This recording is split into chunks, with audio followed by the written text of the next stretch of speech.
Hindi ka asawa, isa ka lang bahay bata na inupahan ng pera. Iyan ang katotohanang sumampal sa akin habang abala ako sa pag-aalaga sa biyenan kong may lagnat. Sa kabilang silid, dinig na dinig ko ang halakhak ng asawa ko kasama ang babaeng para sa kanya. Kasabay ng pagbagsak ng ulan sa labas ay ang pagguho ng mundo ko. Ngunit sa pagpatak ng huling luha, isang pangako ang isinumpa ko sa aking sarili. Mula sa abo ng kahapon, muli akong isisilang. Ngunit paano tatakas ang isang ibon kung ang mismong hawla ay gawa sa tanikala ng utang na loob? Huwag kang mag-alala mo rin. Hindi siya asawa sa paningin ko, kundi isa lamang sisidlan para sa magiging tagapagmana ng mga Salvador. Isang bayarang bahay bata na galing sa putikan. Pagkatapos niyang maibigay ang kailangan namin, itatapon ko siya pabalik sa hirap at kukunin ng bata. Iyon ang kasunduan at iyon ang mangyayari. Ang mga salitang iyon ay nagmula sa bibig ni Doña Mirasol, malamig at walang bahid ng pag-aalinlangan, habang kausap niya ang isang tao sa kabilang linya ng telepono. Sa labas ng pintuan ng marangyang silid-aklatan, nakatayo si Mayumi. Bit-bit ang isang tray ng bagong pitas na mangga na maingat niyang binalatan at hinati-hati sa maliliit na piraso. Pinili niya ang pinakamatamis at pinakamaganda para sa kanyang biyenan. Isang maliit na kilos ng pasasalamat dahil sa tulong na ibinigay nito para sa operasyon ng kanyang ina. Ngunit ang bawat matamis na piraso ng prutas sa tray ay tila naging abo sa kanyang paningin. Naramdaman ni Mayumi ang unti-unting panginginig ng kanyang mga daliri. Ang tray na hawak niya ay tila bumigat ng 100 kilo at ang hangin sa paligid niya ay biglang naging manipis, sapat para hirapin siyang huminga. Hindi siya makagalaw. Ang kanyang mga paa ay tila bumaon sa mamahaling alpombra ng mansyon, habang ang bawat salitang binitawan ng Donya ay paulit-ulit na humahampas sa kanyang pandinig. Mas masakit pa kaysa sa anumang pisikal na sampal. Ang kanyang puso ay nagsimulang tumibok ng marahas sa loob ng kanyang dibdib. Isang ritmo ng takot at pagkabigo na tila gustong kumawala sa kanyang tadyang. Dahan-dahan, sa kabila ng panghihina ng kanyang mga tuhod, ay naglakad siya palayo. Hindi niya kayang iharap ang kanyang sarili sa babaeng itinuring niyang pangalawang ina, ngunit ang tingin pala sa kanya ay isang kasangkapan lamang. Sa kanyang paglalakad patungo sa kanilang silid, nadaanan niya ang guest room na bahagyang nakabukas ang pinto. Isang pamilyar na halakhak ang narinig niya mula sa loob. Isang tawa na dati ay nagbibigay sa kanya ng kapayapaan, ngunit ngayon ay nagdulot ng panibagong hiwa sa kanyang puso. Sumilip siya sa maliit na siwang at doon ay tila huminto ang pag-ikot ng mundo. Nakita niya si Marcelino, ang kanyang asawa, na nakaupo sa sofa habang nakayakap sa kanya si Maureen. Ang babaeng iyon ay ang kababata ni Marcelino na palaging ipinaparis sa kanya ni Doña Mirasol bago pa man sila ikasal. "You know, I don't love her, Maureen," bulong ni Marcelino habang hinahaplos ang buhok ng babae. "It's all about the debt. My mom just needs that heir. Then we can finally be together. Just wait a little longer, babe. I'm doing this for our future." Isang mapait na ngiti ang sumilay sa mga labi ni Maureen bago niya hinalikan si Marcelino sa pisngi. "I know, but it's just so hard to see you with that provincial girl every day. She's so cheap, Marcelino. Hindi ko alam kung paano mo siya natitiis." Ang sakit na naramdaman ni Mayumi ay hindi na lamang emosyonal. Ito ay naging pisikal na hapdi na gumagapang sa kanyang buong pagkatao. Ang kanyang paningin ay lumabo dahil sa nagbabadyang mga luha na pilit niyang pinipigilan. Ang bawat pangako ng pag-ibig, ang bawat gabing pinagsaluhan nila, at ang bawat pangarap na binuo niya sa loob ng mansyong ito ay gumuho sa isang kisap mata. Siya ay isang bayad utang lamang, isang pansamantalang tauhan sa isang dula na siya lang ang hindi nakakaalam ng script. Naramdaman niya ang panginginig ng kanyang buong katawan hanggang sa tuluyang bumitaw ang kanyang mga kamay sa hawak na tray. Ang mga plato ay bumagsak sa sahig at nagkawatak-watak sa libu-libong maliliit na piraso na tila sumisimbolo sa kanyang sariling puso na nadurog sa ilalim ng bigat ng katotohanan. Ngunit sa kabila ng kaguluhan sa kanyang paligid, walang tunog na lumabas sa kanyang mga labi. Ang pinakamatinding hapdi ay ang hapdi na walang tinig. Habang nakatayo siya doon, sa gitna ng mga basag na porselana at lanta ng mga pangarap, biglang naramdaman ni Mayumi ang isang bahagyang pagkirot sa kanyang puson. Isang kakaibang pintig na hindi niya kailanman naramdaman noon. Isang hinala ang biglang pumasok sa kanyang isipan, isang hinala na dapat sana ay magdadala ng pinakamalaking kaligayahan sa isang asawa. Ngunit ngayon ay nagdadala ng pinakamatinding takot. Tiningnan niya ang kanyang sarili sa salamin sa pasilyo. Ang babaeng nakikita niya ay hindi na ang masayahing Mayumi na puno ng pag-asa. Ang nakikita niya ay isang anino ng babaeng nalinlang. Hinawakan niya ang kanyang tiyan at sa gitna ng kanyang pag-iisa at pagkadurog, isang katanungan ang bumalot sa kanyang isipan na tila isang malamig na hangin sa gabi. Paano ko po protektahan ang isang buhay na hindi pa man isinisilang ay nakatakda na ring nakawin sa akin ng mga taong itinuring kong pamilya? Ang umaga sa mansyon ng mga Salvador ay laging nagsisimula sa katahimikan. Isang uri ng katahimikan na tila bumabalot sa bawat sulok ng bahay, gaya ng isang makapal at malamig na kumot. Para kay Mayumi, ang katahimikang ito ay hindi natanda ng kapayapaan, kundi isang banta. Habang maingat niyang inaayos ang kanyang higaan, naramdaman niya ang matinding bigat sa kanyang dibdib. Ang bawat hininga niya ay tila may kasamang bubog mula sa mga salitang narinig niya noong nakaraang gabi. Ang kanyang mga mata ay bahagyang namumula. Bunga ng mga luhang pilit niyang itinago sa ilalim ng unan, ngunit kailangan niyang maging matatag. Sa loob ng bahay na ito, ang kahinaan ay isang imbitasyon para sa pang-aabuso. Pumasok si Doña Mirasol sa silid kainan ng may kasamang ngiti na hindi umaabot sa kanyang mga mata. Sa kanyang mga kamay ay dala niya ang isang tasang porselana kung saan ang usok na pumapaibabaw ay tila maliliit na puting ahas na sumasayaw sa hangin. Ang amoy ng tsa ay matapang, may halong tamis at isang uri ng pait na nanunuot sa ilong. Ito ang ritual na hindi kailanman nakakaligtaan ng Donya mula nang ikasal si Mayumi kay Marcelino. Ang pagpapainom ng tinatawag nilang tsaa ng angkan na magpapatibay daw sa kanyang sinapupunan. Hija, narito na ang iyong pampalakas. Huwag mong hahayaang lumamig ito. Alam mo namang espesyal ang pagkakalaga nito para sa iyo at sa magiging apo ko. Ang malambing na tinig ni Doña Mirasol ay umalingaw-ngaw sa tahimik na silid. Inilapag niya ang tasa sa harap ni Mayumi. Ang tunog ng porselana sa ibabaw ng lamesang kahoy ay tila isang pinal na hatol. Tinitigan ni Mayumi ang madilim na likido. Sa loob ng 5 buwan, ininom niya ito ng walang alinlangan. Naniniwalang ito ay tanda ng pagmamahal at pag-aalaga. Ngunit ngayon, matapos malaman ang katotohanan, ang bawat patak ng tsaa ay tila naging lason sa kanyang paningin.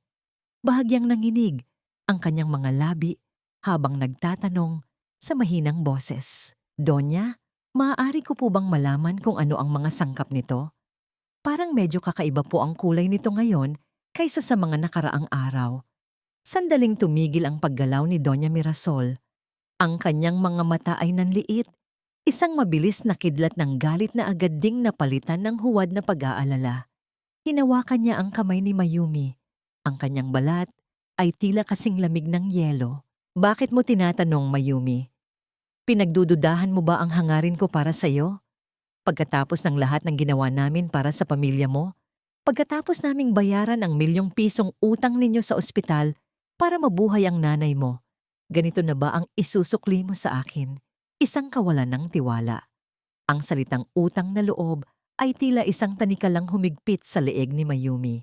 Iyon ang laging ginagamit na sandata laban sa kanya. Ang paalala na ang kanyang buhay at ang buhay ng kanyang ina ay pag-aari na ng mga Salvador. Napayuko siya. Ang kanyang buhok ay tumabing sa kanyang mukha upang itago ang sakit na nararamdaman. Hindi naman po sa ganon, Donya. Nag-aalala lang po ako. Kung nag-aalala ka, inumin mo ito. Dahil ang tanging mahalaga dito ay ang kalusugan ng tagapagmana ng mga Salvador. Huwag kang maging makasarili. Mayumi, inumin mo na. Bago pa ako magbago ng tingin sa'yo, ang boses ni Mirasol ay naging mas matigas. Bawat salita ay may dalang bigat na tila isang utos na hindi maaring baliin. Dahan-dahang itinaas ni Mayumi ang tasa.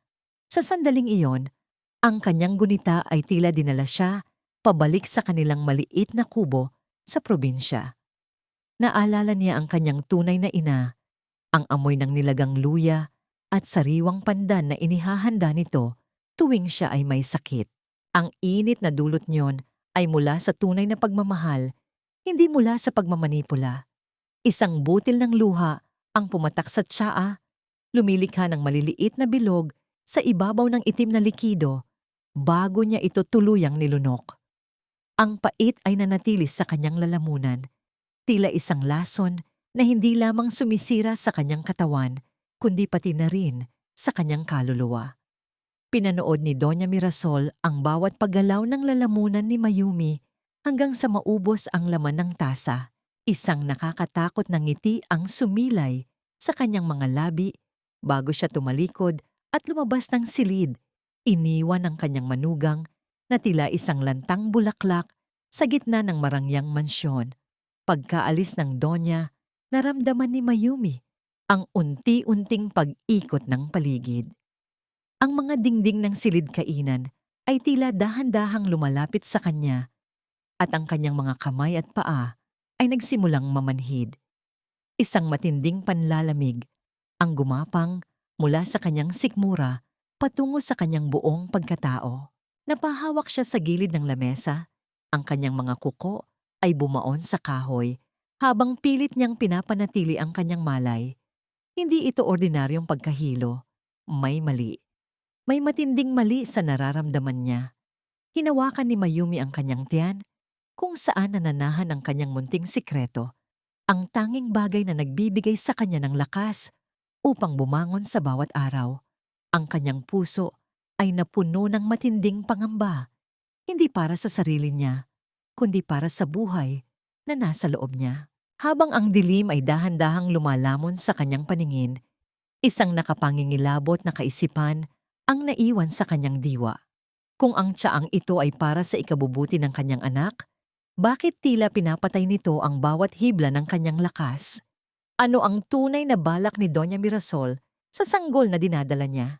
Ang sikat ng araw na tumatago sa malalaking bintana ng Mansyon Salvador ay tila walang init, isang maputlang liwanag na nagbibigay diin lamang sa kintab ng mga mamahaling porselana at kristal na nakahain sa mahabang lamesa. Ang hapon ay puno ng tawanan at kwentuhan ng mga amiga ni Doña Mirasol, mga babaeng nababalot ng perlas at mamahaling pabango na. Ang bawat galaw ay tila bahagi ng isang pinag-isipang pagtatanghal. Sa isang sulok, nakatayo si Mayumi. Ang kanyang mga kamay ay mahigpit na nakasalikop sa harap habang pinagmamasdan ng mundong kailanman ay hindi siya tinanggap. Ang bawat sulyap na ipinupukol sa kanya ng mga panauhin ay puno ng mapanghusgang kuryosidad na tila ba siya ay isang kakaibang nilalang na napadpad sa isang banyagang lupain. Mirasol, is she the one? Isang babaeng nakaasul na terno ang nagtanong habang hinihigop ang kanyang kape. Ang kanyang boses ay may himig ng panunuya na hindi man lang sinubukang itago. Oh my God, she looks so simple. Parang hindi siya nababagay sa ningning ng apelyidong Salvador. Ngumiti si Doña Mirasol, isang ngiting puno ng pagmamalaki, ngunit may talim na nakatago sa ilalim. Hija, halika rito.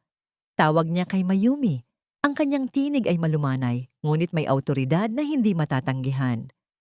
Huwag kang mahiya. Ipakita mo sa kanila ang magandang asal na itinuro ko sa iyo. Magmano ka sa mga tita mo. Naramdaman ni Mayumi ang biglang pag-akyat ng init sa kanyang mga pisngi. Ang pagmamano ay isang sagradong tradisyon ng paggalang na itinuro sa kanya ng kanyang ina ng may pagmamahal. Ngunit sa pagkakataong ito, naramdaman niya na ito ay gagamitin bilang isang kasangkapan upang ilagay siya sa kanyang lugar sa ibaba. Sa bawat hakbang niya patungo sa mga kababaihan, ang kanyang puso ay tila isang ibon na nagpupumiglas sa loob ng isang masikip na hawla. Ang bawat segundong lumilipas ay tila isang habambuhay na pagpapasakit. Dahan-dahan siyang yumuko. Kinuha ang kamay ng unang babae at idiniit ang likod niyon sa kanyang noo. Habang ginagawa niya ito, narinig niya ang mahinang bulungan at ang mapanuksong halakhak na tila mga karayom na tumutusok sa kanyang balat. Napaka-traditional mo talaga, Mirasol. Ang sabi ng isa pang panauhin habang tinitingnan si Mayumi mula ulo hanggang paa. Para kang kumuha ng katulong na ginawang asawa. So quaint, right? Sa gitna ng kanyang pagkapahiya, lumingon si Mayumi sa dulo ng silid kung saan nakatayo si Marcelino. Umaasa siya na makikita niya sa mga mata ng kanyang asawa ang kahit katiting na pagtatanggol o awa. Ngunit si Marcelino ay nakatayo lamang doon, tila isang statwa na walang nararamdaman. Ang kanyang atensyon ay nasa kanyang baso ng alak.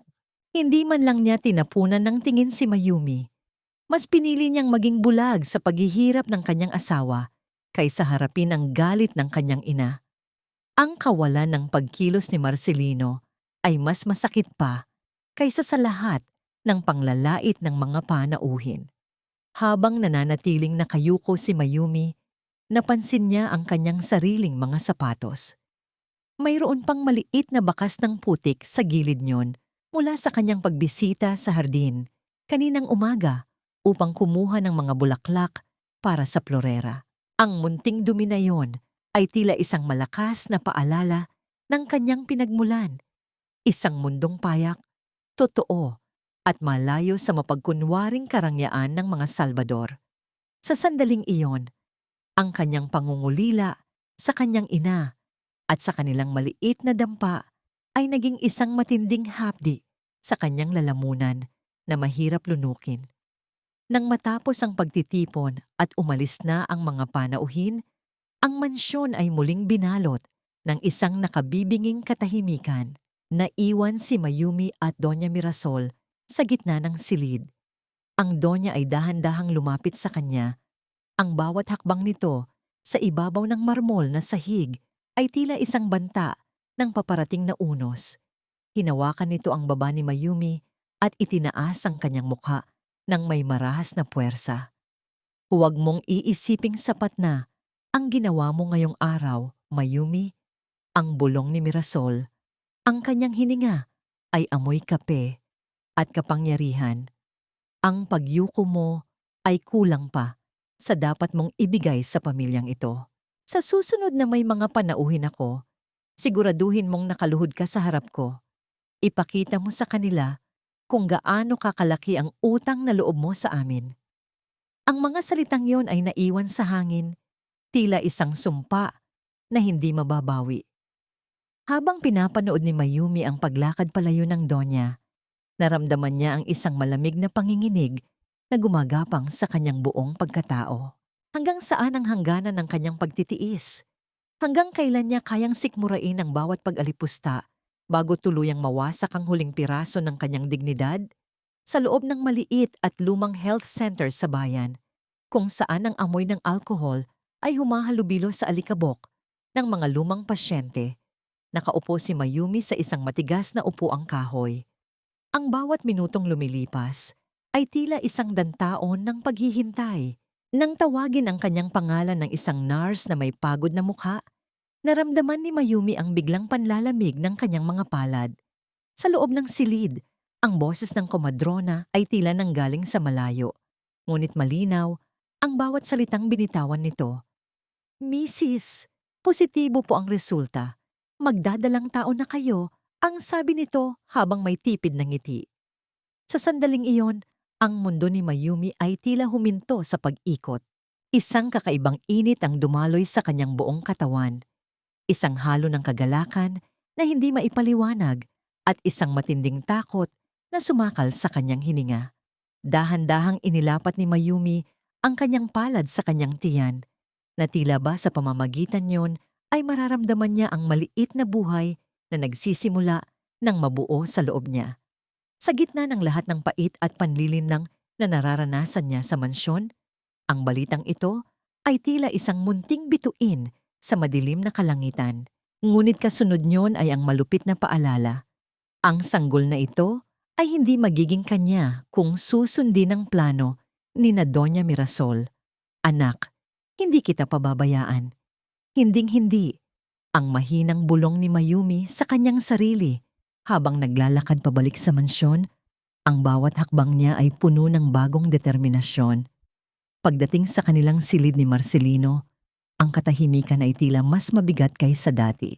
Habang nag-aayos siya ng mga gamit, isang pirasong papel ang nakita niyang nakausli sa ilalim ng isang libro sa drawer ni Marcelino.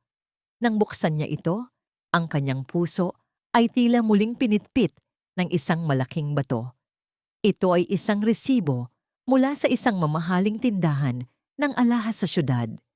Isang kwintas na may pendant na diamante na nagkakahalaga ng halos kalahating milyon. Nang gabing iyon, dumating si Marcelino na tila walang anumang nangyari. Habang nagtatanggal ito ng kurbata, sinubukan ni Mayumi na magtanong sa pinakakalmadong paraang kaya niya. Marcel, nakita ko itong resibo sa drawer mo. Para sa akin ba ang kwintas na ito? O baka kay mama para sa birthday niya? Tumigil si Marcelino sa kanyang ginagawa. Ang kanyang likod ay tila nanigas bago siya dahan-dahang humarap kay Mayumi. Ang kanyang mga mata ay hindi makatingin ng diretsyo, isang malinaw na tanda ng kasinungalingan na kabisado na ni Mayumi.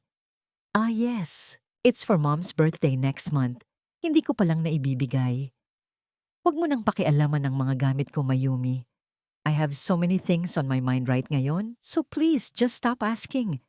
Ang boses niya ay puno ng inis at pag-iwas, ngunit ang katotohanan ay may sariling paraan upang lumabas sa dilim. Pagkalipas ng ilang oras, habang si Marcelino ay mahimbing nang natutulog, kinuha ni Mayumi ang kanyang telepono at tiningnan ang social media account ni Maureen. Doon, sa isang bagong post na may caption na "Blessed with the best", nakita ni Mayumi ang kwintas na nasa resibo. Nakasuot iyon sa leeg ni Maureen habang ito ay masayang nakangiti sa kamera. Ang kislap ng diamante ay tila 1,000 tawa ng pang-uuyam sa mukha ni Mayumi. Ang bawat hibla ng pag-asa ni Mayumi na baka mahal pa siya ni Marcelino ay tuluyan ng napigtas. Ang kanyang asawa ay hindi lamang isang sunod-sunuran sa kanyang ina. Siya ay isang traidor na masayang bumubuo ng kinabukasan sa piling ng iba habang ang sarili niyang asawa ay itinuturing na isang kasangkapan lamang. Ang pait ay nanuot sa kanyang kaluluwa at ang kanyang mga luha ay pumatak sa screen ng telepono. Lumilikha ng mga maliliit na bahid ng tubig sa mukha ni Maureen. Sa gitna ng kanyang pagluha, narinig ni Mayumi ang dahan-dahang pagpihit ng doorknob ng kanilang silid. Ang pinto ay bumukas ng walang ingay at doon ay tumambad ang anino ni Doña Mirasol na tila isang itim na dambuhala sa gitna ng kadiliman. May hawak itong maliit na bagay, ang pregnancy test kit na itinapon ni Mayumi sa basurahan kaninang umaga, nakatago sa ilalim ng mga tissue. Isang nakapanindig balahibong ngiti ang sumilay sa mukha ng Donya habang tinititigan ang 2 pulang guhit sakit. Ang kanyang mga mata ay nagniningning sa isang uri ng kagalakan na walang halong pagmamahal, kundi tagumpay. Mabuti. Nagsisimula na ang tunay na trabaho mo, Mayumi. Ang bulong ni Mirasol, ang kanyang boses ay tila isang malamig na haplos ng kamatayan sa katahimikan ng gabi. Ngayong sigurado na tayo, sisiguraduhin ko na ang anak mo ay magiging isang tunay na salbador. At ikaw? Maghanda ka na, dahil ang oras mo sa mansyong ito ay nagsisimula na ring maubos. Naiwan si Mayumi na nakatulala sa dilim. Ang kanyang kamay ay mahigpit na nakahawak sa kanyang tiyan.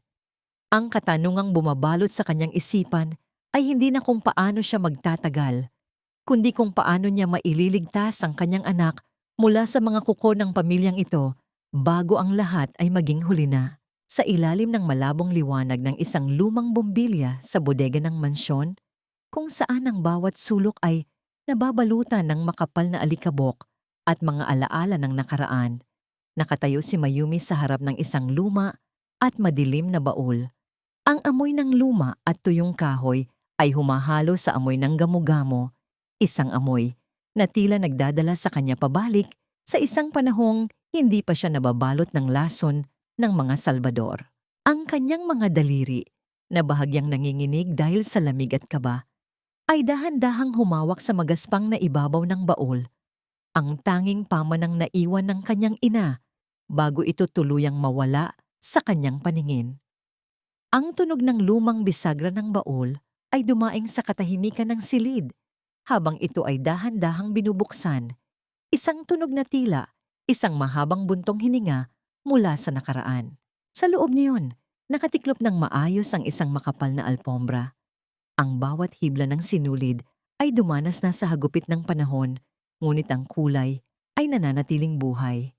Ito ang huling obra maestra ng kanyang ina, ang pinakamagaling na mga habi ng lalawigan. Habang inilalabas ni Mayumi ang alpombra, naramdaman niya ang lambot at tibay ng pagkakahabi, isang katangiang tila nawala na sa kanyang sariling pagkatao mula nang tumira siya sa mansyong ito. Ngunit nang ilatag niya ang alpombra sa sahig, isang kakaibang simbolo sa kanang sulok niyon ang kumuha sa kanyang atensyon. Isang burda ng ahas na may korona na ang mga mata ay gawa sa mapulang sinulid na tila nagliliyab sa ilalim ng ilaw. Hindi ito isang ordinaryong disenyo. Ito ay isang babala, isang selyo na tila may itinatagong madilim na kwento. Hiya, huwag mo nang ituloy ang pagtingin sa bagay na yan. Isang paos at nanginginig na tinig ang umalingaw-ngaw mula sa madilim na bahagi ng bodega. Napalingon si Mayumi at nakita si Magdalena, ang matandang Vu o katulong na matagal nang naninilbihan sa pamilya Salvador. Ang mukha ni Magdalena ay puno ng mga kulubot ng panahon, ngunit ang kanyang mga mata ay nagpapakita ng isang matinding takot na tila nakatitig sa isang multo. Dahan-dahan itong lumapit kay Mayumi. Ang bawat hakbang nito sa ibabaw ng kahoy na sahig ay tila isang babala na huwag nang maghukay pa sa nakaraan. Aling Magdalena, bakit po? Ano po ang ibig sabihin ng simbolong ito? At bakit ito ibinurda ng nanay ko sa huli niyang gawa? Ang tanong ni Mayumi, ang kanyang boses ay puno ng pag-uusisa at takot. Huminga ng malalim si Magdalena at naupo sa tabi ni Mayumi. Ang kanyang mga kamay ay mahigpit na nakahawak sa kanyang saya. Mayumi, ang alpombrang yan ay hindi lamang disenyo. Iyan ang saksi sa krimen na naganap sa mansyong ito 30 taon na ang nakalilipas. Ang nanay mo ang tanging nakakita kung paano pinatay ni Mirasol ang tunay na donya ng mga Salvador. Ang asawa ng yumaong Don Salvador. Si Mirasol ay isang hamak na katulong lamang noon, uhaw sa kapangyarihan at yaman.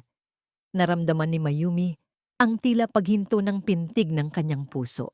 Ang bawat salita ni Magdalena ay parang isang malamig na tubig na ibinuhos sa kanyang buong pagkatao. Ibinurda ng nanay mo ang simbolong iyan bilang palatandaan. Pagpapatuloy ni Magdalena, ang kanyang boses ay tila isang bulong na lamang. Ang ahas na may korona ay si Mirasol, isang traidor na nagnakaw ng trono.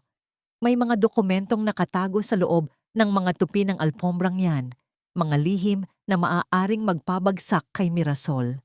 Iyan ang dahilan kung bakit kanya kinuha, Mayumi. Hindi dahil sa utang na loob.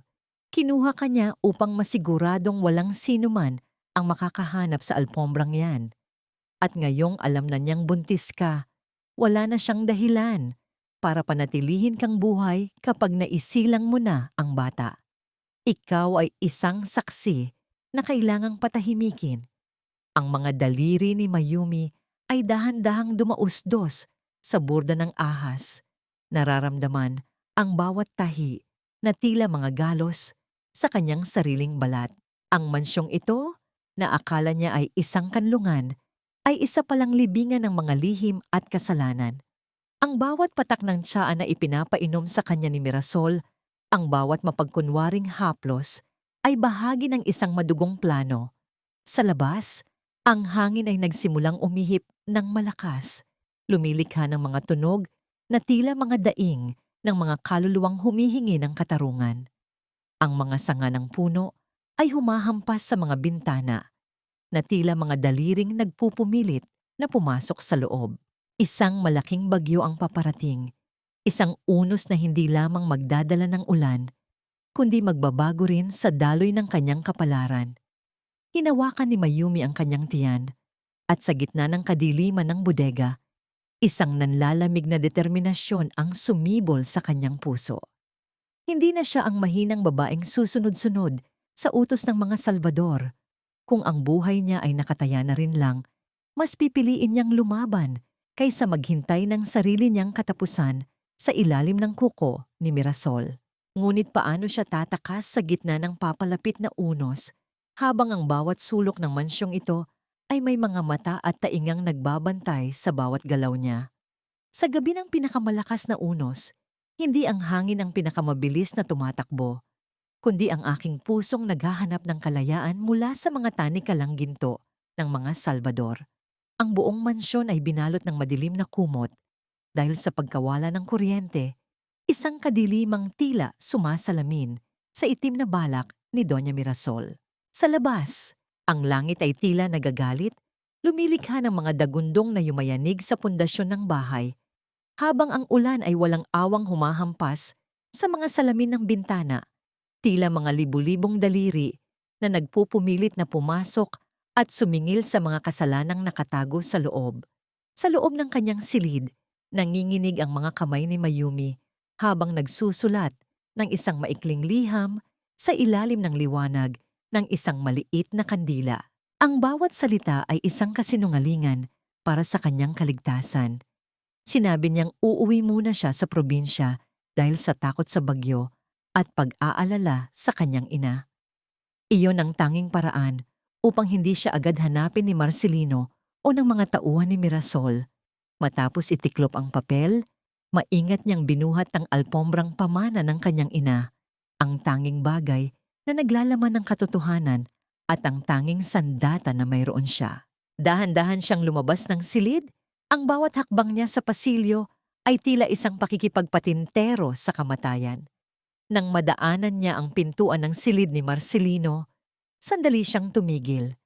Sa gitna ng dilim, naramdaman niya ang isang huling bugso ng pangungulila.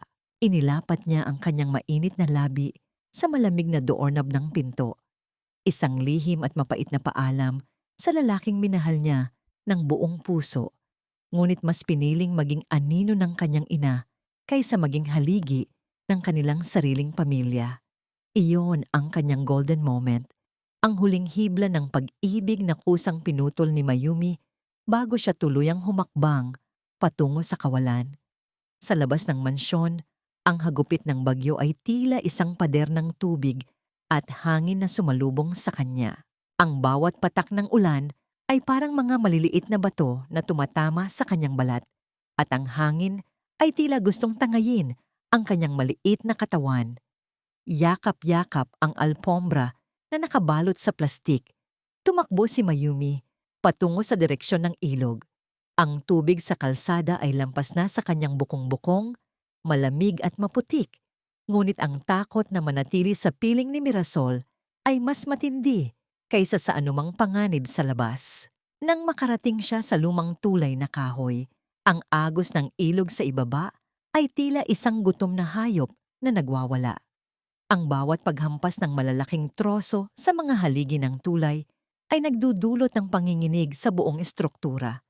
Sa kalagitnaan ng kanyang pagtawid, naramdaman ni Mayumi ang isang marahas na paggalaw sa ilalim ng kanyang mga paa. Ang mga kahoy na tuntungan ay unti-unting nabali at naghiwalay. na tila mga ngiping nabunot mula sa pagkakaayos. Wala siyang pagkakataong sumigaw. Ang kanyang katawan ay nahulog sa madilim at rumaragasang tubig. Ang malamig na agos ay agad na bumalot sa kanya. Hinihila siya pababa sa kailaliman. Pilit niyang pinalutang ang kanyang ulo. Ang kanyang mga baga ay naghahanap ng hangin sa gitna ng mga hampas ng alon. Sa bawat paglubog at paglitaw niya, ang tanging iniisip niya ay ang buhay sa loob ng kanyang sinapupunan. Hinawakan niya ang isang piraso ng kahoy na inanod kasabay niya. Ngunit ang lakas ng tubig ay tila walang kapatawaran. Dahan-dahang nawawalan ng lakas ang kanyang mga braso. Ang lamig ng gabi at ang pagod ng kanyang katawan ay unti-unting lumalamon sa kanyang diwa. Ang huling imaheng nakita niya ay ang madilim na kalangitan na walang kahit isang bituin, habang ang kanyang kamay ay dahan-dahang bumibitaw sa kahoy na kanyang kinakapitan. Ang kanyang katawan ay tila naging kasinggaan ng isang dahon na nilalamon ng madilim at malawak na ilog. Sa gitna ng rumaragasang unos, ang katawan ni Mayumi ay inanod palayo sa mansyon ng mga Salvador, patungo sa isang kapalaran na walang sino man ang nakakaalam.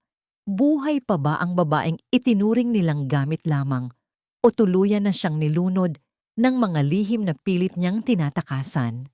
5 taon na ang lumipas mula nang tangayin ng malupit na agos ng ilog ang isang babaeng wala ng malay. Bit-bit ang huling piraso ng kanyang dignidad at isang lihim na buhay sa kanyang sinapupunan. Ngunit ang dagat ay may sariling paraan ng pagbibigay ng pangalawang pagkakataon. Sa pampang ng isang maliit na baryo sa tabi ng dagat, kung saan ang bawat umaga ay binabasbasan ng amoy ng alat at sariwang isda, isinilang ang isang bagong simula. Ang babaeng dati ay kilala bilang Mayumi ay pumanaw na kasabay ng unos at mula sa kanyang mga labi ay sumibol ang pangalang Maya, isang ibong malaya na sa wakas ay nakahanap ng kanyang pugad. Sa ilalim ng malilim na dampa na gawa sa nipa at kawayan, ang katahimikan ay pinupunan ng isang pamilyar at ritmikong tunog, ang paghila at pagtulak ng mga kahoy na panghabi. Ang bawat hibla ng makukulay na sinulid ay dahan-dahang nagkakabit-kabit, lumilikha ng mga disenyong tila nagkukuwento ng pag-asa at katatagan. Ito ang habi ng pag-asa, ang kooperatiba ng mga kababaihan sa baryo na itinatag ni Maya. Hindi na ito ang paghahabing puno ng utang na loob, kundi isang sining na nagbibigay ng pagkain sa mesa at dangal sa bawat pamilya. Nay Maya, tingnan niyo po. Ang ganda ng kulay nito. Parang sunset sa dagat. Ang masayang boses ng isang maliit na batang babae ang pumutol sa malalim na pag-iisip ni Maya. Si Malia, ang kanyang 5 taong gulang na anak, ay nakatayo sa tabi ng kanyang maliit na habihan. Ang mga mata ng bata ay nagniningning sa kuryosidad. Ang kanyang buhok ay may mga bahid ng liwanag mula sa sikat ng araw. Tinitigan ni Maya ang kanyang anak. At sa bawat guhit ng mukha ni Malia, nakikita niya ang katibayan ng kanyang tagumpay laban sa tadhana. Si Malia ang kanyang lakas, ang kanyang dahilan kung bakit kahit kailan ay hindi niya naisip na sumuko. Lumapit si Maya at dahan-dahang hinaplos ang buhok ng anak. Oo, anak. Napakaganda. Alam mo ba, ang bawat kulay na inilalagay natin ay parang mga pangarap. Kapag pinagsama-sama natin sila ng may pagmamahal, nakakabuo tayo ng isang bagay na matibay at maganda. Ang kanyang boses ay puno ng lambot at kalinga. Nay, can I finish this today? I want to give it to Lola Nena, tanong ni Malia habang maingat na itinatawid ang sinulid sa pagitan ng mga hibla. Sa isang sulok ng silid, nakaupo si Aling Nena, ang matandang mangingisda na nakahanap kay Maya sa dalampasigan 5 taon na ang nakalilipas. Siya ang naging sandigan ni Maya sa mga panahong wala itong kahit ano. Ang nagturo sa kanya na ang tunay na pamilya ay hindi lamang sa dugo, kundi sa pagmamahal na kusang ibinibigay. Ngumiti si Aling Nena Ang kanyang mga mata ay tila nagkukuwento ng libu-libong karanasan sa dagat. Naku, Malia, tiyak na matutuwa ako riyan. Pero huwag kang magmadali. Ang paghahabi ay parang buhay. Kailangang may tamang tiyempo at pasensya. Sa loob ng maliit na komunidad na ito, nahanap ni Maya ang kapayapaang pilit na ipinagkait sa kanya ng mga Salvador. Wala ng Doña Mirasol na nagpapakain ng lason. Wala ng Marcelino na bulag sa katotohanan. Dito, ang kanyang halaga ay sinusukat sa tibay ng kanyang mga habi at sa laki ng kanyang puso para sa kapwa niya kababaihan. Ngunit sa gitna ng kanilang tahimik na pamumuhay, ang mundo sa labas ay hindi tumitigil sa pag-ikot. Isang hapon, habang nag-ayos si Maya ng mga dokumento para sa kanilang kooperatiba, isang tawag mula sa kanilang ahente sa Maynila ang dumating. Ang boses ng ahente ay bakas ang pananabik at gulat. Maya, hindi ka maniniwala sa nakuha nating kontrata. May isang malaking kumpanya ng tela sa Maynila na naghahanap ng authentic hand-woven fabrics para sa kanilang bagong collection. Malaking tulong ito para sa buong baryo natin, ang sabi ng ahente. Huminga ng malalim si Maya, naramdaman ng munting kaba sa kanyang dibdib. Mabuti iyan. Sino ang kliyente? Ang kumpanya ay kilala sa buong bansa, Salvador Textiles. Sila ang pinakamalaking manufacturer ng tela, pero balita ko ay nahihirapan silang makakuha ng dekalidad na disenyo, kaya sila lumapit sa atin. Bukas na bukas ay darating ang representative nila para makipag-usap sa iyo ng personal. Ang pangalang akala ni Maya ay tuluyan na niyang nailibing sa kailaliman ng ilog ay muling umalingaw-ngaw sa kanyang pandinig, tila isang multo na bumangon mula sa hukay. Naramdaman ni Maya ang biglang panlalamig ng kanyang mga daliri at ang ritmo ng panghabi sa labas ay tila naging isang mabilis na tibok ng puso sa kanyang pandinig. Ang past ay muling kumakatok sa kanyang pintuan. Bit-bit ang mga anino ng sakit na akala niya ay tapos na. Tumingin si Maya sa kanyang anak na masayang naglalaro sa pampang. Alam niyang hindi na siya ang dating Mayumi na takot at mahina. Ngunit handa na ba siyang harapin muli ang pamilyang halos pumatay sa kanya para lamang sa kinabukasan ng kanyang komunidad? Nakatayo si Maya sa dalampasigan. Ang kanyang mga mata ay nakatitig sa abot tanaw kung saan ang asol ng dagat ay humahalik sa kulay abong kalangitan. Ang bawat paghampas ng alon sa pampang ay tila isang paalala ng kanyang nakaraan. Paulit-ulit, hindi napapagod, at laging nagiiwan ng marka sa buhangin. Ang pangalang Salvador Textiles ay patuloy na umaalingaw-ngaw sa kanyang isipan. Isang boses mula sa hukay na pilit siyang hinihila pabalik sa isang buhay na akala niya ay tuluyan na niyang tinalikuran. Naramdaman niya ang malamig na simoy ng hangin na nagpapatayo ng kanyang mga balahibo, hindi dahil sa ginaw, kundi dahil sa takot na baka ang kapayapaang binuo niya sa loob ng 5 taon ay mawasak sa isang iglap. Sa loob ng malaking kubol ng kooperatiba, ang mga kababaihan ay abala sa paghahanda ng mga telang ididiskubre ng mga mamimili mula sa Maynila.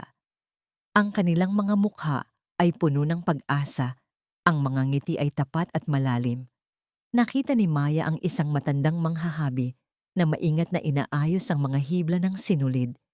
Ang kanyang mga kamay ay nanginginig sa katandaan, ngunit puno ng dedikasyon.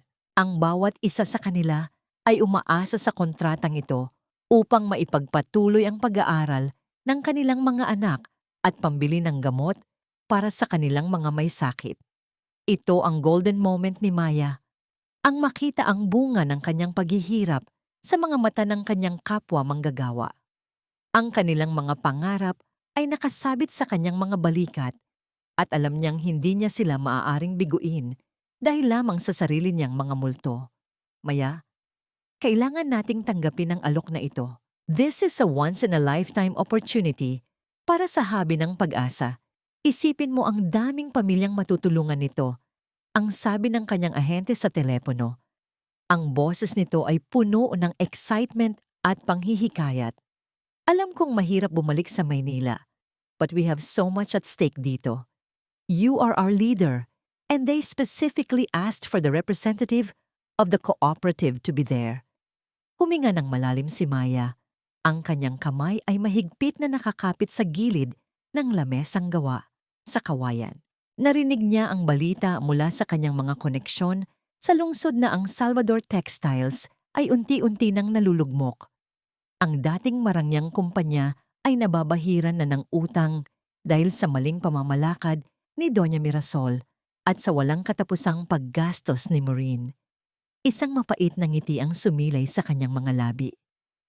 Ang tadhana ay may kakaibang paraan ng pagbabalik ng mga bagay-bagay. Ang kumpanyang dati ay tumuring sa kanya bilang basura ay ngayon ay lumalapit sa kanya para sa kaligtasan kahit hindi nila alam kung sino talaga siya. Nay Maya, aalis po ba tayo? Sasama po ba ako? Tanong ni Malia habang hinihila ang laylayan ng kanyang damit. Ang inosenteng mukha ng kanyang anak ang naging pinal na dahilan ng kanyang pagpapasya. Kailangan niyang harapin ang kanyang nakaraan upang masiguradong ang kinabukasan ni Malia ay hindi kailanman mababahira ng takot at pagtatago. Kinaumagahan, binalot ni Maya ang kanyang mga samples ng tela sa isang malinis na lalagyan. Ang kanyang kasuotan ay simple ngunit may dignidad. Isang barong na dinesenyo niya mismo na nagpapakita ng kanyang husay bilang isang manghahabi. Sa bawat pagpihit ng gulong ng sasakyang magdadala sa kanya patungong Maynila, ang kanyang puso ay tila nakikipagkarera sa bilis ng takbo nito. Ang bawat pamilyar na tanawin sa kalsada ay nagdadala ng mga alaala ng sakit, ngunit sa bawat alaala, pilit niyang ipinapaalala sa kanyang sarili. Hindi na siya ang biktima. Siya na ang may hawak ng sinulid ng kanyang sariling buhay. Nang tumigil ang sasakyan sa harap ng malaking gate ng Salvador Textiles, tila tumigil din ang hangin sa paligid. Ang malaking karatula ng kumpanya ay bahagyang kumukupas na ang kulay, isang anino ng dati nitong kinang. Huminga siya ng malalim, inayos ang kanyang buhok, at hinawakan ng mahigpit ang kanyang bag. Ang bawat hakbang niya patungo sa pintuan ng gusali ay tila isang pinal na pagdedeklara ng digmaan laban sa kanyang sariling takot. Nakatayo na siya sa labi, hinihintay ang paglabas ng representative ng kumpanya. Naramdaman niya ang pamilyar na amoy ng mamahaling pabango na gumagapang sa hangin. Isang amoy na laging nagpapaalala sa kanya ng mga gabing puno ng pagluha at panlalait. Sa gitna ng kanyang paghihintay, narinig niya ang mahinang paglakad ng isang tao sa marmol na sahig. Ang bawat tunog ng sapatos sa sahig ay tila isang babala na papalapit na ang katotohanan. Maya? Isang boses ang tumawag sa kanya. Isang boses na dati ay nagbibigay sa kanya ng kilig. Ngunit ngayon ay nagdadala lamang ng nanlalamig na katahimikan. Dahan-dahang humarap si Maya. Ang kanyang mukha ay kasing tigas ng bato, ngunit ang kanyang mga mata ay nagniningning sa determinasyon. Doon, sa harap niya, nakatayo si Marcelino. Mukha itong pagod. Ang mga balikat ay tila nakayuko sa bigat ng mga problema, at ang mga mata ay puno ng pagkagulat nang makita ang babaeng akala niya ay matagal nang kinuha ng dagat. Naramdaman ni Maya ang biglang pagbilis ng kanyang pulso. Ang bawat hibla ng kanyang pagkatao ay handa nang sumabog sa dami ng emosyong pilit niyang itinatago. Makikilala ba siya ng lalaking minsang naging mundo niya? O tuluyan na siyang naging isang estranghero sa mga mata nito? Sa loob ng malawak at malamig na conference room ng Salvador Textiles, kung saan ang amoy ng lumang papel at mamahaling pabango ay tila naglalaban sa hangin, naganap ang isang pagtatagpong hindi inakala ng tadhana. Nakatayo si Marcelino sa tapat ng pinto. Ang kanyang mga kamay ay nananatiling nakahawak sa doorknob, habang ang kanyang paningin ay nakapako sa babaeng nakaupo sa dulo ng mahabang lamesa. Ang bawat hibla ng kanyang pagkatao ay tila naging yelo. Ang hangin sa kanyang mga baga ay biglang nawala, na tila ba ang mismong silid ay naubusan ng hininga. Sa loob ng 5 taon, ang imahe ni Mayumi ay nanatili sa kanyang panaginip bilang isang anino ng pagsisisi, isang multo na laging basang-basa ng ulan at may mga matang puno ng sakit. Ngunit ang babaeng nasa harap niya ngayon ay hindi isang anino. Nakasuot ito ng isang eleganting barong na may disenyong siya mismo ang humabi, ang buhok ay maayos na nakapusod, at ang mga mata ay nagniningning sa isang uri ng lakas na kailanman ay hindi niya nakita sa kanyang dating asawa. Mayumi, ang bulong ni Marcelino ay tila isang daing ng isang taong nagugutom sa katotohanan. Ang kanyang boses ay gumaralgal at ang panginginig ng kanyang mga daliri ay hindi na niya maikubli. Dahan-dahang tumayo ang babae. Walang bakas ng gulat o takot sa kanyang mukha. Ang kanyang bawat galaw ay puno ng dignidad, tila isang reyna na nagmamasid sa kanyang nasasakupan. Good morning, Mr. Salvador. I believe we are here to discuss the partnership between Habi ng Pag-asa and your company. I am Maya, the representative of our cooperative. Ang kanyang boses ay malamig, matatag, at walang kahit anong bahid ng pamilyar na tamis na dati ay nagpapatunog sa puso ni Marcelino. Hindi makapagsalita si Marcelino. Ang kanyang lalamunan ay tila may nakabara na malaking bato. Gusto niyang tumakbo palapit. Gusto niyang hawakan ang mga kamay nito upang masiguro kung ito ay totoo. Ngunit ang nanlalamig na titig ni Maya ay tila isang pader na hindi niya kayang tawirin. Ang bawat segundo ng katahimikan ay tila 1,000 taon ng pagdurusa. Sa gitna ng tensyon, ang pinto ay dahan-dahang bumukas. Isang maliit na batang babae ang pumasok. Ang kanyang mga hakbang ay magaan at puno ng kawalang malay. Nay, look, I found a pretty flower sa garden niyo kanina. Ang masayang boses ni Malia ay pumutok sa katahimikan ng silid na parang isang sinag ng araw sa gitna ng bagyo. Tumigil ang bata nang makita si Marcelino. Tinitigan niya ang lalaki nang may kuryosidad. Sa sandaling iyon, tila huminto ang tibok ng puso ni Marcelino. Nakita niya sa mukha ng bata ang kanyang sariling mga mata, ang hugis ng kanyang ilong, at ang paraan ng pagngiti na tila isang replika ng kanyang sariling pagkabata. Ang bawat guhit ng mukha ni Malia ay isang malakas na sampal ng katotohanan na hindi niya kayang iwasan. Malia, come here. Ang malambing, ngunit awtoritatibong tawag ni Maya sa kanyang anak. Lumapit ang bata at yumakap sa binti ng kanyang ina. Hinaplos ni Maya ang buhok ng anak, isang kilos na puno ng wagas na pagmamahal.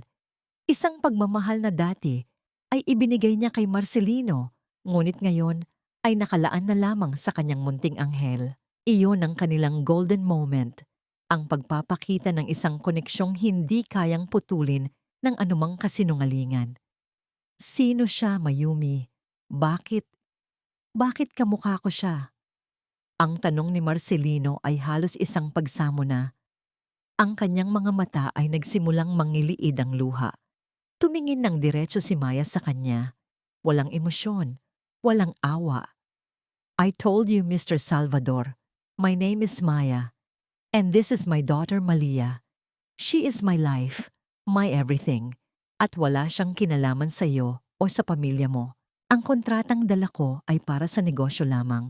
Kung hindi niyo kayang manatiling professional, then I'm afraid this meeting is over. Kinuha ni Maya ang kanyang bag at hinawakan ng mahigpit ang kamay ni Malia. Tumalikod sila at naglakad patungo sa pinto. Ang bawat hakbang nila sa marmol na sahig ay tila mga pako na ibinabaon sa puso ni Marcelino. Naiwan ang lalaki sa gitna ng silid, nakatitig sa kawalan, habang ang bawat hibla ng kanyang mundo ay unti-unting gumuho sa katotohanang ang babaeng binaliwala niya ay nahanap na ang kanyang sariling liwanag nang wala siya. Paano niya babawiin ang isang buhay na siya mismo ang nagtaboy palayo? Paano niya haharapin ang kanyang anak na kailanman ay hindi niya nakilala? Ang bawat hakbang ni Marcelino sa loob ng mansyon ay tila pagtapak sa mga bubog ng kanyang sariling pagsisisi. Ang mga dingding na dati ay simbolo ng kapangyarihan ng mga Salvador ay tila unti-unti nang lumuluwag Ang mga pintura ay nagbabakbak na parang balat ng isang matandang sugatan. Pagpasok niya sa silid-aklatan, natagpuan niya si Doña Mirasol na prenteng nakaupo, humihigop ng kanyang paboritong tsaa habang nakatitig sa kawalan.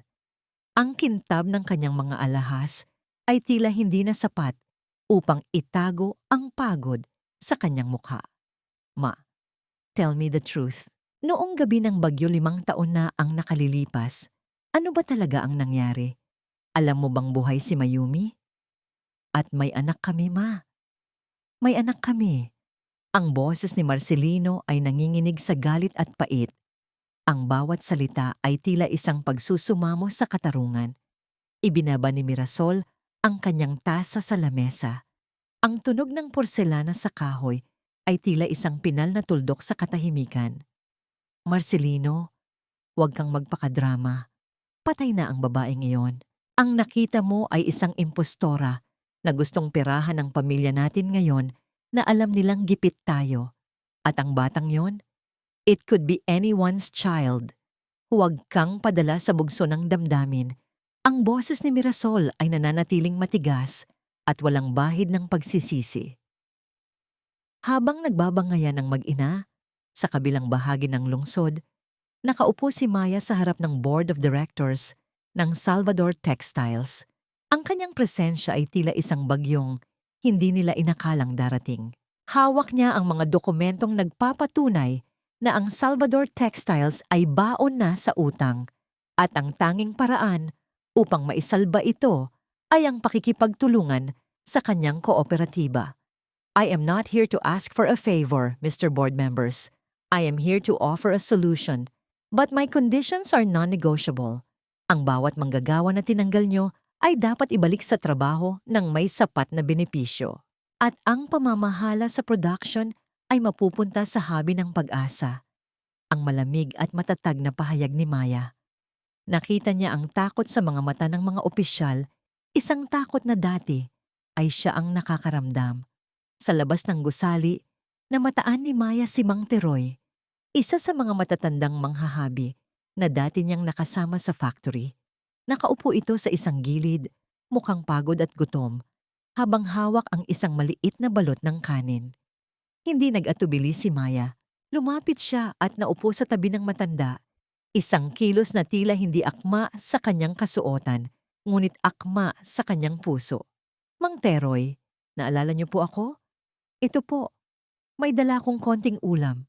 Sabayan ko na po kayo. Ang malambing na tinig ni Maya. Tinitigan siya ng matanda. Ang mga mata ay nanlabo dahil sa luha ng makilala ang babaeng dati ay kasabayan niyang naghihirap. Mayumi, ikaw nga ba yan? Akala namin ay, wala na po ang Mayumi na yon, Mang Teroy. Pero ang pangako ko sa inyo na itatama natin ang lahat, iyon ang totoo. Iyon ang golden moment ni Maya. Ang pagbabahagi ng pagkain at pag-asa sa gitna ng semento at usok ng lungsod. Isang paalala na ang kanyang tagumpay ay walang saysay kung hindi niya kasama ang mga taong tunay na naghirap. Ngunit ang katahimikang ito ay muling nabulabog nang dumating si Maureen. Ang kanyang mga hakbang ay mabilis. Ang kanyang mukha ay puno ng inggit at poot habang nakatingin kay Maya. Marcelino is going crazy because of you. What do you want? Pera ba? Sabihin mo lang at lalayuan mo ang asawa ko. Ang sigaw ni Maureen, ang kanyang boses ay tila isang matalim na kutsilyo sa hangin. Tiningnan siya ni Maya ng may halong awa. Maureen, hindi lahat ng bagay sa mundo ay nabibili ng pera. Minsan, ang kailangan lang ay dignidad. Isang bagay na mukhang matagal nang nawala sa inyo ng biyenan mo. Pag-alis ni Maureen, naramdaman ni Maya ang isang kakaibang panginginig sa kanyang bulsa. Kinuha niya ang kanyang telepono at nakita ang pangalan ni Aling Nena. Nang sagutin niya ito, ang boses sa kabilang linya ay puno ng takot at pag-aalala. Maya, si Malia. Iniwan ko lang siya sandali para bumili ng tubig sa tapat ng kainan. Pero pagbalik ko, wala na siya. May nakakita sa kanya na isinakay sa isang itim na kotse. Ang boses ni Aling Nena ay napigtas dahil sa paghikbi. Naramdaman ni Maya ang biglang paglamig ng kanyang buong katawan. Ang mundo na pilit niyang binuo ay tila gumuho sa isang kisap mata.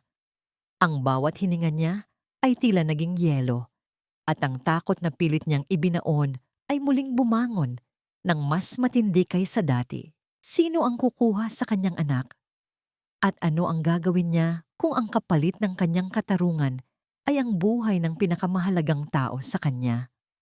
Ang telepono ay dahan-dahang nalaglag mula sa kanyang kamay patungo sa sahig. Isang tahimik na pagbagsak na tila hudyat ng simula ng kanyang pinakamalaking bangungot. Ang abandonadong paggawaan ng tela ng mga Salvador ay tila isang malaking kalansay sa gitna ng nagngangalit na unos. Ang amoy ng luma at basang kahoy ay humahalubilo sa amoy ng kalawang at alikabok. Isang lugar na dati ay puno ng buhay, ngunit ngayon ay tahanan na lamang ng mga anino at lihim. Ang ulan sa labas ay tila mga libu-libong karayom na tumutusok sa bubungang yari sa luma ng yero. Lumilikha ng isang kaguluhang hindi kayang payapain. Sa gitna ng kadiliman, nakatayo si Maya. Ang kanyang buong katawan ay basang-basa at nanginginig. Hindi dahil sa lamig, kundi dahil sa matinding takot na dumadaloy sa kanyang mga ugat. Sa dulo ng malawak at madilim na silid, nakita niya ang anino ni Doña Mirasol. Ang Doña ay nakatayo sa tabi ng isang tumpok ng mga lumang retaso. Hawak ang kamay ng isang maliit na batang babae. Si Malia ay nakaupo sa sahig. Ang kanyang mga mata ay nagniningning sa takot, ngunit nananatiling tahimik, na tila ba ang kanyang munting diwa ay sinusubukang unawain ang kabaliwan ng matandang babaeng nasa harap niya. Nandito na ako, Mirasol. Pakawalan mo ang anak ko. Ibalik mo sa akin si Malia. Ang sigaw ni Maya ay naging isang pagsamo. Ang kanyang boses ay pilit na nilalabanan ang lakas ng hangin na humahampas sa mga siwang ng dingding. Lumapit si Mirasol sa liwanag ng isang lampara. Ang kanyang mukha ay tila isang maskara ng galit at desperasyon. Ang kanyang mga mata ay naniningkit sa poot. Ibigay mo sa akin ang alpombra, Mayumi. Sunugin mo ito sa harap ko. Ipakita mong wala ng kahit anong ebidensya ng nakaraan. Kung hindi, ang batang ito ay magbabayad para sa lahat ng pinsalang ginawa mo sa pamilya ko. Ang boses ni Mirasol ay tila isang malamig na haplos ng kamatayan sa gitna ng unos. Dahan-dahang inilabas ni Maya mula sa kanyang bag ang lumang alpombra. Ang bawat hibla niyon ay tila may dalang bigat ng kasaysayan at katarungan. Ang kanyang mga daliri ay humahaplos sa borda ng ahas na may korona. Nararamdaman ang huling gawa ng kanyang ina. Ngunit habang tinititigan niya si Malia, alam ni Maya na walang anumang tela o dokumento ang hihigit sa halaga ng buhay ng kanyang anak. Sa gitna ng tensyon, isang pamilyar na tinig ang umalingaw-ngaw mula sa pintuan. Ma, stop this madness! Ibalik mo ang bata kay Mayumi. Si Marcelino ay humahangos na pumasok. Ang kanyang mukha ay puno ng pagsisisi at pagod. Ang bawat hakbang niya sa nabubulok na sahig ay tila isang pagkilala sa lahat ng kanyang pagkakamali.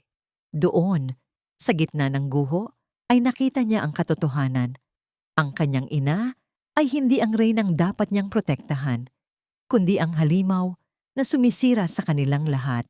Marcelino, anak, lumayo ka rito. Ginagawa ko ito para sa iyo. Para sa pangalan natin. Ang sigaw ni Mirasol ay puno ng huwad na pagmamahal. No, ma. Wala na tayong pangalan. Winasak mo na ang lahat. Hindi ko hahayaang saktan mo ang anak ko. Ang sigaw ni Marcelino ay isang deklarasyon ng kalayaan. Lumapit siya sa direksyon ni Malia. Ang kanyang mga mata ay nakapako sa bata na ngayon lamang niya tunay na nakilala bilang bahagi ng kanyang sarili. Sa sandaling iyon, ang kalikasan ay tila sumang-ayon sa kaguluhan ng mga damdamin. Isang malakas na pagyanig ang naramdaman sa buong estruktura. Ang luma at marupok na bubungan ay hindi na nakayanan ng bigat ng tubig at ang hagupit ng hangin. Ang malalaking X-beam o kahoy na suporta sa kisame ay nagsimulang maghiwalay mula sa kanilang pagkakaayos. Lumilikha ng mga tunog na tila mga butong nababali. Isang malaking bahagi ng bubong ang dahan-dahang bumagsak patungo sa kinaroroonan ni Maya at Malia. Sa gitna ng panganib, si Malia ay nagsimulang kumanta ng mahina. Isang munting himig na turo ni Maya, isang awit ng pag-asa na tila naging tanging liwanag sa madilim na silid. Iyon ang golden moment, ang kawalang malay ng bata na nagpasilab sa tapang ng lahat ng naroon. Maya! Sigaw ni Marcelino nang makita niyang babagsak ang malaking kahoy sa direksyon ni Maya at Malia. Hindi siya nag-atubili. Sa loob ng 1 segundo, ang lahat ng kanyang pagiging huyok at henhat ay nawala. Tumakbo siya ng mabilis at itinulak ang kanyang sarili sa gitna. Ginamit ang kanyang sariling katawan bilang pananggalang para sa mag-ina. Isang matinding paglagapak ang naganap. Ang malaking kahoy ay bumagsak sa likod ni Marcelino. Ang bigat niyon ay tila sapat na upang durugin ang bawat buto sa kanyang katawan. Kasabay niyon ay ang pagbagsak ng mga alikabok at mga piraso ng yero na tila isang makapal na ulap sa paligid nila. Katahimikan ang namayani pagkatapos niyon. Isang katahimikang mas nakakabingi kaysa sa unos sa labas. Dahan-dahang iminulat ni Maya ang kanyang mga mata at nakita si Malia na ligtas sa kanyang ilalim. Nang lumingon siya, nakita niya si Marcelino na nakahandusay sa sahig. Ang kanyang kalahating katawan ay natatabunan ng malaking troso. Ang kanyang mukha ay maputla, may maliit na daloy ng pula sa gilid ng kanyang noo, ngunit ang kanyang mga mata ay nakatitig sa kanila ng may kapayapaan. Marcel, bakit? Ang tanong ni Maya ay nauwi sa isang mahabang hikbi. Ang kanyang mga kamay ay dahan-dahang humawak sa malamig na kamay ni Marcelino. Marcelino, anak ko! Ang sigaw ni Mirasol ay tila isang hayop na nasugatan habang lumalapit ito sa kanyang anak na nakaratay. Ngunit si Marcelino ay hindi tumingin sa kanyang ina. Nanatili ang kanyang paningin kay Maya at Malia.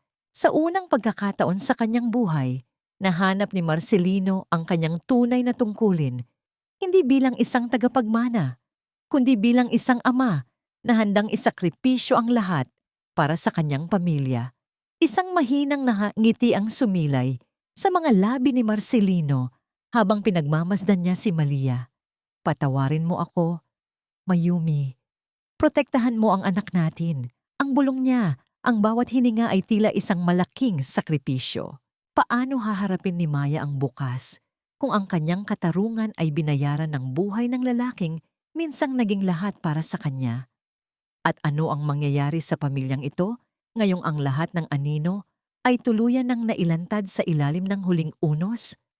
Ang bawat unos, gaano man ito kabangis at kalupit, ay laging nagtatapos sa isang bukang liwayway na puno ng panibagong pag-asa. Ang sikat ng araw na dahan-dahang sumisilip sa pagitan ng mga ulap ay tila isang banayad na haplos sa sugatang lupain. Binubura ang bakas ng dilim at takot na naghari noong nakaraang gabi.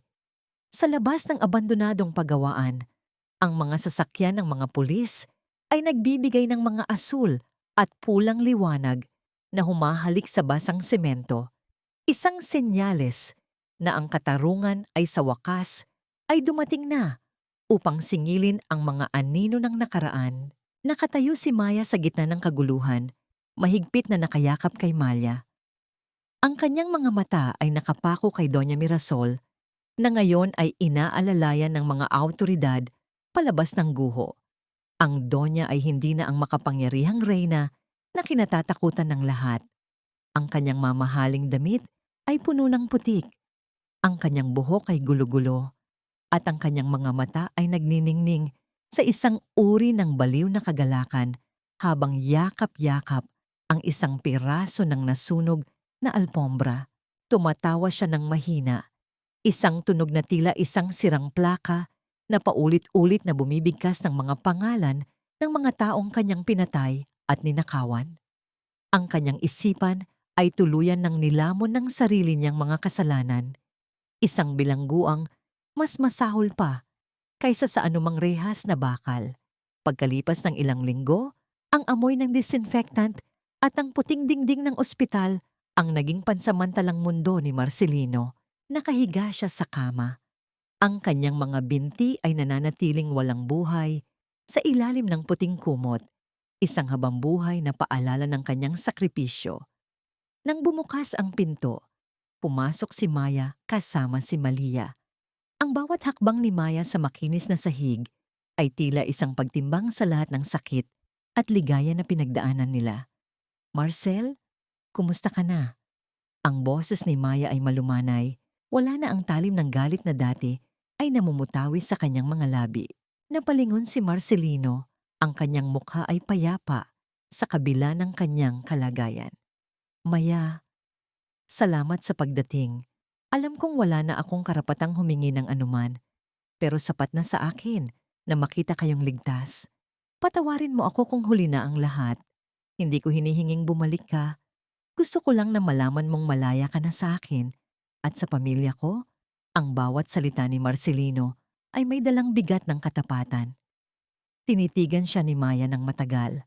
Sa loob ng 5 taon, ang kanyang puso ay naging isang matigas na bato dahil sa pagnanais na makamit ang katarungan.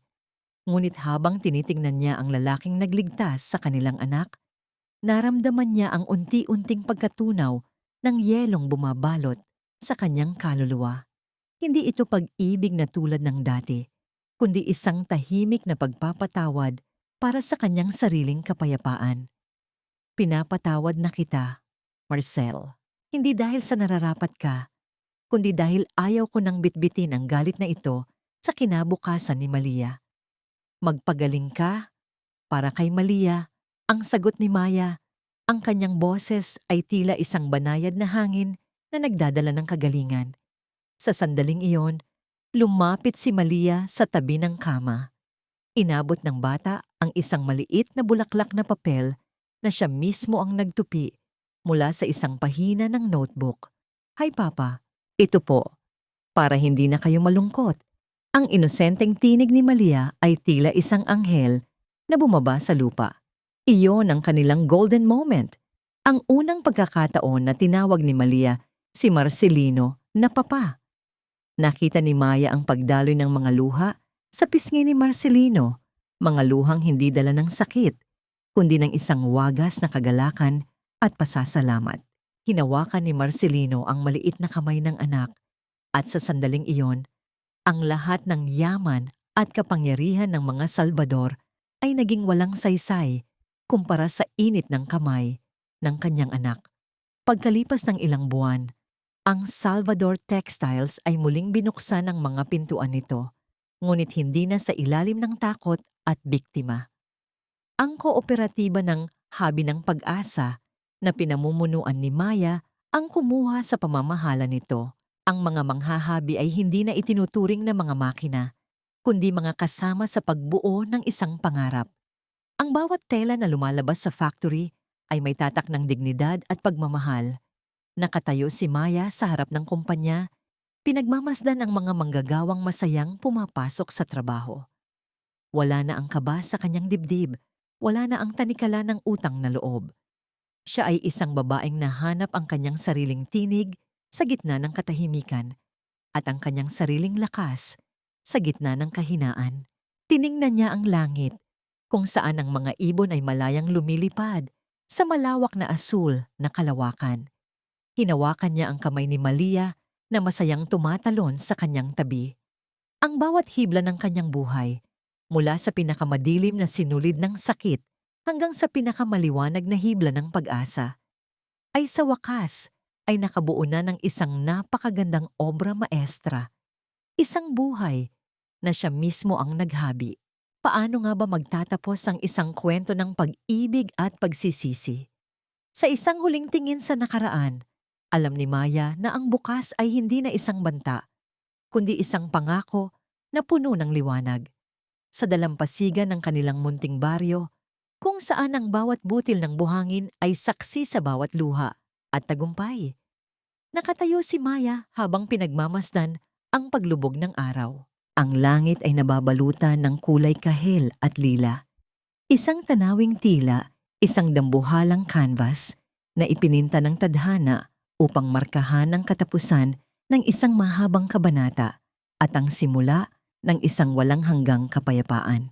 Sa loob ng 10 taon, mula sa gabi ng kanyang pagtakas hanggang sa sandaling ito, ang kanyang buhay ay naging isang masalimuot na habi ng sakit, sakripisyo, at sa huli ay wagas na pag-asa. 5 taon na ang lumipas mula nang maganap ang huling unos sa lumang pagawaan. Ang habi ng pag-asa ay hindi na lamang isang maliit na kooperatiba.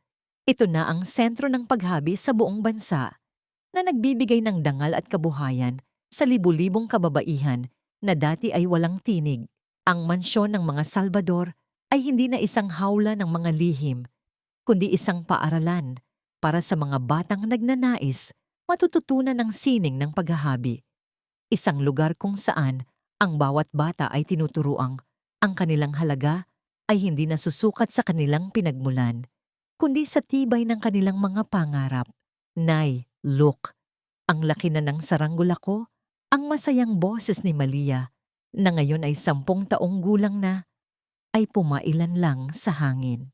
Ang bata ay tumatakbo sa pampang, habang ang kanyang saranggula na gawa sa makukulay na retaso ng tela ay malayang lumilipad sa kalawakan, tila isang ibong hindi na muling mabubulid sa lupa.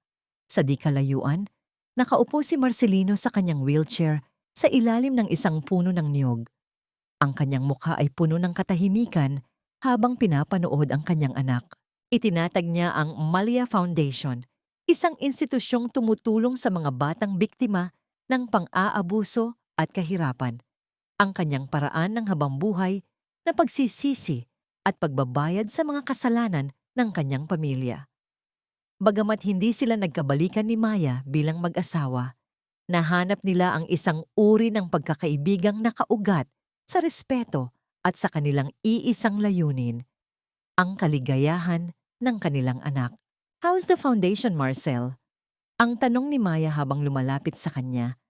Ang kanyang boses ay puno ng katapatan. It's doing great, Maya. We just accepted 10 more scholars this month. Alam mo, sa bawat ngiti ng mga batang yon, nararamdaman ko na unti-unti nang naghihilom ang mga sugat ng nakaraan. Salamat, Maya. Salamat sa pagkakataong ito. Ang sagot ni Marcelino, ang kanyang mga mata ay nagniningning sa pasasalamat. I'm happy for you, Marcel. We all deserve a second chance. Ang tugon ni Maya bago muling tumingin sa dagat. Samantala, sa isang malayong pasilidad para sa mga may karamdaman sa isip, nananatili si Doña Mirasol sa kanyang sariling mundo. Ang bawat araw niya ay ginugugol sa pag-aayos ng mga imahinasyong alahas at pag-uutos sa mga aninong siya lamang ang nakakakita. Ang kanyang kapangyarihan ay tuluyan ng naglaho, naiwan ng isang babaeng biktima ng sarili niyang kasakiman, isang malupit na paalala na ang anumang binuo sa kasinungalingan ay itutumba rin ng katotohanan sa tamang panahon. Hinubad ni Maya ang kanyang tsinelas at naramdaman ang malamig na tubig ng dagat sa kanyang mga paa. Ang bawat paghampas ng alon ay tila isang paglilinis sa kanyang kaluluwa.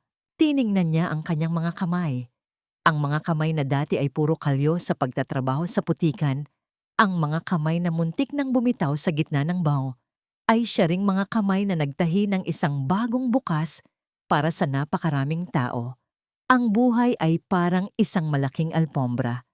May mga bahagi itong madilim at magaspang na sumisimbolo sa ating mga pagsubok at kabiguan. Ngunit kung wala ang mga madidilim na sinulid na yon, hindi magiging kapansin-pansin ang ningning ng mga maliliwanag na kulay ng ating tagumpay at kaligayahan. Ang mahalaga ay hindi tayo tumitigil sa paghabi, gaano man kahirap ang bawat tahi.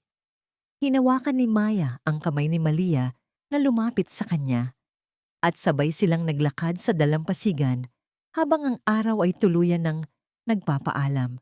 Wala ng takot, wala ng galit, wala ng utang na loob. na hindi mababayaran. Ang tanging nananatili ay ang pag-ibig na naghilom, ang katarungang nagwagi, at ang pag-asang kailanman ay hindi na muling mawawala. Ang kwento ni Mayumi ay natapos na sa ilalim ng dagat, ngunit ang alamat ni Maya ay magpapatuloy sa bawat hibla ng tela na hinahabi ng bawat babaeng nangarap at nagtagumpay.